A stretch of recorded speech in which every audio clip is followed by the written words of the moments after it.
Hi everyone, I'm Sir Chester and welcome again sa ating bagong episode sa Basic Calculus series. So bago tayo mag-start, let's hit the intro. So for today's video lessons, pag-usapan natin ang the limits of exponential, logarithmic, and the trigonometric functions. So basically, nasa functions, limits, and continuity pa rin tayo. So at the end of this video lessons, you should be able to compute the limits of exponential, logarithmic, and the trigonometric functions. For the limits of an exponential functions, for any real number c, the limit of e raised to x as x approaches c is simply equal to e raised to c. And if b is greater than 0 and b is not equal to 1, then the limit of b raised to x as x approaches c is equal to b raised to c. So sinasabi ng ating theorem na as long as nasasatisfy natin yung mga given conditions, pwede tayong mag-direct substitute ng value ng c doon sa x natin. For our first example, we are asked to evaluate the limit of 3 raised to 2x minus 1 as x approaches 1. Para masolve natin yung problem na to, kailangan natin i-direct substitute yung value ng 1 sa x natin. This is equal to 3 raised to 2 times yung value ng x which is 1 minus 1. Simplify, we have 3 raised to 2 minus 1. Again, pwede pa natin simplify. We have 3 raised to 2 minus 1 equals 1 and this is equal to 3. So the limit of 3 raised to 2x minus 1 as x approaches 1 is equal to 3. For the next example, we have the limit of 1 divided by 2 raised to 2x minus 1 plus 5 as x approaches 4. So same thing din dun sa ginawa natin, sinubstitute natin yung value ng x sa x natin. So we have, this is equal to 1 all over 2 raised to 2, ano yung x natin? 4 minus 1 plus 5. Again, simplify natin.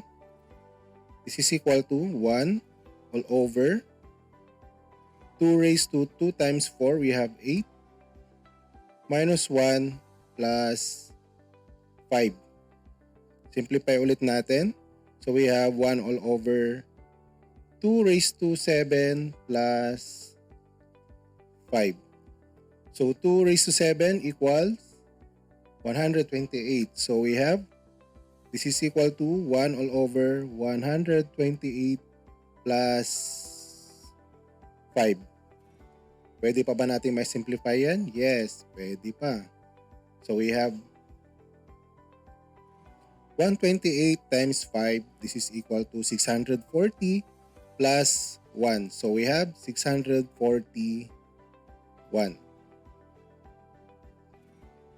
641 all over 128. So this is our answer. 641 all over 128. For the next example, evaluate the limit of 2 times e raised to x plus 2 minus 3 as x approaching negative 2. So again, substitute natin yung 2 doon sa x natin. So we have 2e raised to negative 2 plus 2 minus 3. And this is equal to 2 times e raised to negative 2 plus 2 is 0 minus 3. Again, simplify natin. So we have 2. E raised to 0 is magiging 1 minus 3. So we have 2 minus 3 equals negative 1. So the limit of 2 times e raised to x plus 2 minus 3 as x approaching 2 is negative 1. So for the limits of logarithmic functions, we let b is greater than 0 such that b is not equal to 1. Then the limit of logarithm of x to the base b is equal to the logarithm of c to the base b, provided that c is greater than 0. So again, as long as nasasatisfy natin yung mga given conditions, pwede tayong mag-direct substitute ng value ng c sa ating x. So for our first example, we are asked to evaluate the limit of logarithm of the quantity 3x minus 5 to the base 4 as x approaching 3. So we have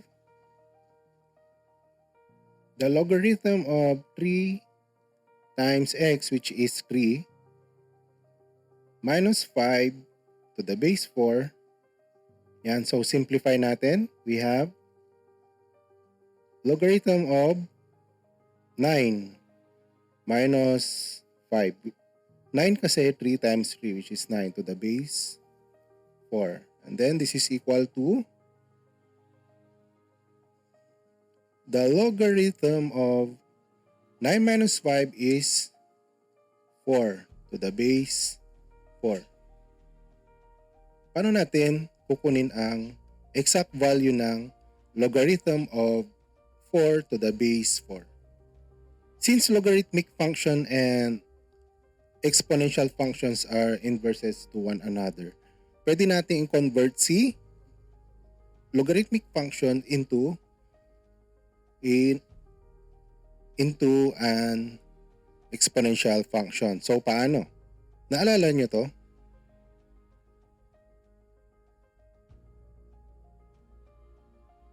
Na kapag i-convert natin ay we have b raised to x equals a. So we have b raised to x equals a. Dito, ang b natin ay 4, ang a natin ay 4. So we will equate this to x. So we have 4 raised to x equals 4. Paano natin ko-compute yung x natin? Since yung basis natin ay equal, which is 4, pwede natin equate ang exponent nila. So we have x equals to 1. So therefore, the limit of logarithm of the quantity 3x minus 5 to the base 4 as x approaching 3 is equal to 1. For the next example, we have the limit of the logarithm of the quantity 3x minus 5 to the base 2 plus 2 as x approaches 2. So again, direct substitute natin yung value ng x sa x natin. So we have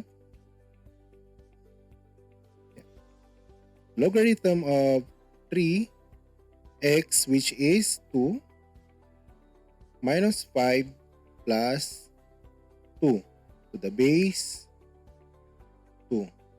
Simplify natin.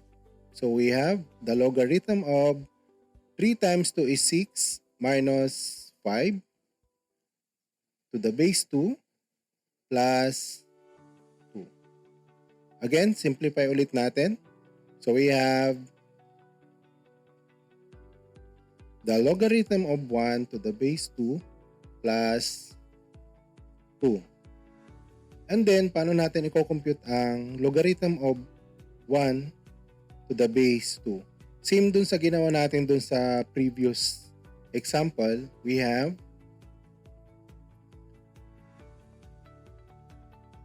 convert natin ulit sa exponential functions. So we have 2 raised to x equals to 1. So we have 2 raised to x equals to 2 raised to 0. Ginawa kong 2 raised to 0 kasi kailangan nating maging Kasi kailan natin magkaroon ng parehong value ng bases natin, which is 2. Since kapag ni-raise mo sa 0 ang 2, magiging 1. So, pwede natin gamitin ito. So, we have, pareho na yung mga bases natin. So, we have x equals to 0. So, therefore, yung expression na to is equal to 0 plus 2. And then, the limit equals to 2. So, for our next example, we are asked to evaluate the limit of the logarithm of the quantity 3x minus 5 as x approaches 3. So class, pag walang base na nilagay dito, ibig sabihin this is 10. So paano natin ko-compute ito? So we have the logarithm of 3 times x, which is 3, minus 5 equals, okay, simplify ulit natin. So we have the logarithm of 9 minus 5, simplify ulit. The logarithm of 9 minus 5 equals 4. So the limit of the logarithm of the quantity 3x minus 5 as x approaching 3 is the logarithm of 4. Kapag compute natin sa calculator yan, ang exact value niya or ang approximate value niya ay 0.60206. So for the limits of trigonometric functions, may mga theorem tayong dapat tandaan. So for each point C in the function's domain, we have the limit of sine x as x approaching C is sine x.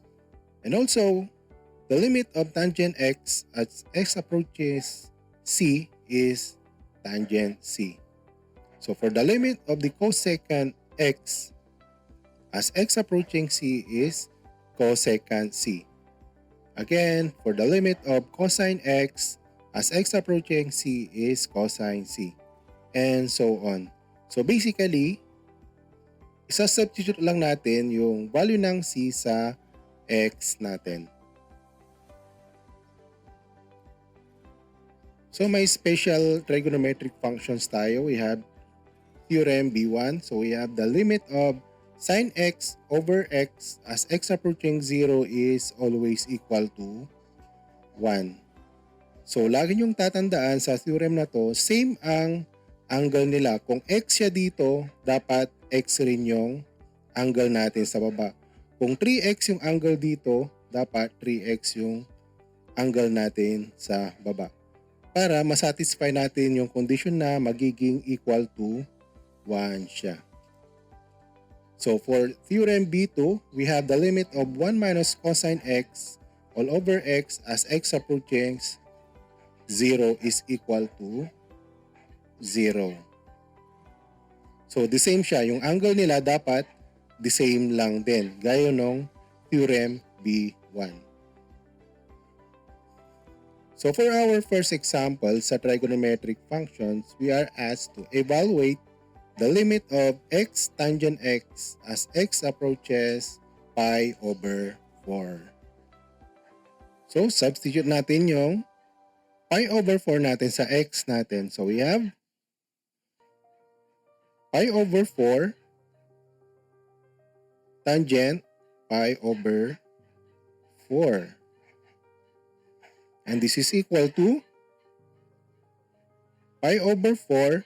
Ano ang tangent pi over 4? What is the value of the tangent pi over 4? Since ang pi over 4 natin ay 45 degrees, tama ba ako? Kasi pag ang pi ay 180, ang pi over 2 ay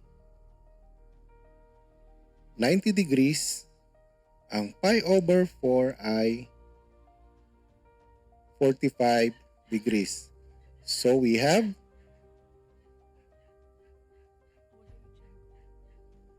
tangent pi over 4 is equal to yung buong expression na to ay magiging equal to 1. Bakit? Let's say we have this triangle. Triangle na to, we have 45 degrees. So we have A and B. So we all know that tangent theta is equal to y over x, and this is equal to 1 over 1. Kasi sa 45 degrees, equal ang ating adjacent side at ang ating, or equal ang ating opposite side at ang ating adjacent side. So we have 1 over 1, and this is equal to 1. So we have pi over 4 times 1. This is equal to pi over 4. So for our next example, we are asked to evaluate the limit of sine 5x all over x as x approaches 0. Check natin if equal ang mga angles nila. Equal ba? Let's check dun sa sine 5x. No. Ang angle natin dito sa numerator ay 5x, sa denominator ay x lang. Kanina dun sa theorem natin na the limit of sine x all over x as x approaches 0 is equal to 1. Para masatisfy natin ang condition na to, kailangan maging equal yung x nila. So ang gagawin natin dito ay i-multiply natin yung numerator and the denominator by 5. So we have the limit of 5 sine 5x all over 5x as x approaches 0. Pwede nating ilabas yung 5. So we have the limit of 5 as x approaches 0 times the limit of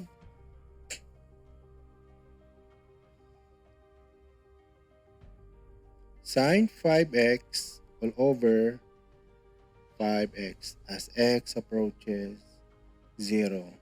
The same na sila, yes. So, pwede na nating evaluate. So, we have the limit of 5 as x approaches 0. We have 5 times the limit of sine 5x all over 5x as x approaches 0 is equal to 1. Dito sa theorem natin kanina. So, this is equal to 1. So, the limit of sine 5x all over x as x approaches 0 is equal to 5. So, we have another example for the trigonometric functions. So, we have the limit of tangent x all over x as x approaches 0. Meron ba tayong theorem na the limit of tangent x all over x as x approaches 0 is equal to 1? Di ba wala? So, mag-isip tayo ng paraan para ma-expand pa natin si tangent x. Since alam natin na si tangent x ay equal to sine x all over cosine x. So, substitute natin dito based dun sa identity natin. So, we have the limit of tangent x is equal to sine x over cosine x. So, we have sine x over cosine x all over x as x approaches 0. Ano ang next na gagawin natin? Okay. So, next is to simplify. So, we have the limit of sine x over, baba natin si cosine x. Cosine x times x as x approaches 0. Ayan, parang papalapit na tayo. So, di ba meron tayong theorem na ito, sin x over x. So, pwede nating ihiwalay yung expression na yan. So, we have the limit of sin x over x as x approaches 0 times the limit of, anong naiwan dito nung hiniwalay natin si sin x over x? Si 1 over cosine x as x approaches 0. So this is equal to, pwede na tayong mag-substitute ng value ng x or mag-substitute ng 0 sa x natin. So, based sa theorem natin, ang expression na to ay equal to 1. And then, we have the limit of 1. And cosine 0 is equal to 1. So, therefore, we have 1 times 1. Again, this is equal to 1.